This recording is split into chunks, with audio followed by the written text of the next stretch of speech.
Mga kahuwan, panoorin ang video na ito upang alamin ang pinaka-latest na balita tungkol sa lagay ng panahon at bagyo. Update today. Unahin po muna natin ang ating latest na satellite image. So sa kasalukuyan po ay patuloy pa rin nating binabantayan itong dalawang low pressure area na nasa labas na po ng ating Philippine Area of Responsibility. Ito pong low pressure area na mas malapit po sa ating bansa ay lumabas po ng PAR kahapon ng hating gabi. At hindi po natin inaasahan na magkakaroon ito ng direktang epekto sa anumang bahagi ng ating bansa. Samantalang patuloy pa rin ang pag-iral ng southwest monsoon o hanging habagat at posible po itong magdala ng mga pag-ulan sa may kanlurang bahagi ng northern at central Luzon. Meanwhile, sa Metro Manila at sa nalalabing bahagi naman po ng ating bansa, wala po tayong namamataan na mga sustained na mga kaulapan, kaya wala po tayong naasahan na maghapon ng mga pag-ulan.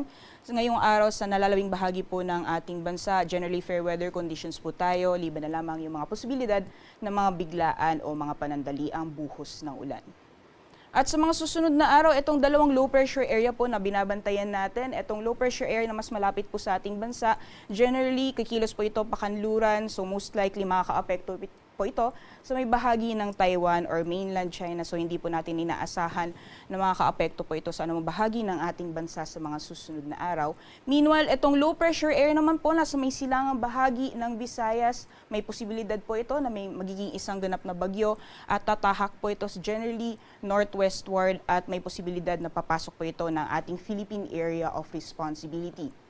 Although base po sa ating pagtaya, sa ngayon hindi po natin inaasahan na tuluyan po itong lalapit sa anumang bahagi or sa ating Philippine landmass. Ngunit habang binabaybay niya po yung silangang karagatan ng ating bansa, ay hahatakin niya po ang southwest monsoon o hanging habagat as early as Wednesday or Thursday ay posible pong makaranas ng malawakang pag-ulan sa bahagi po ng southern Luzon, dyan po sa Calabarzon, Mimaropa, pati na rin sa may Bicol region, posible din po sa may Metro Manila area, sa may Visayas po at ilang bahagi ng Mindanao. Simula po Wednesday or Thursday, asahan po natin ang maulan na panahon at habang binabaybay po nitong sama ng panahon, yung silangang karagatan ng ating bansa ay posible pong magpapatuloy yung mga pag-ulan sa mga nabanggit pong lugar hanggang sa darating na weekend, posible pong tumagal hanggang sa susunod na linggo. Kaya hanggang sa ngayon po ay pinapaalalahanan at pinag-iingat na po yung ating mga kababayan sa mga posibilidad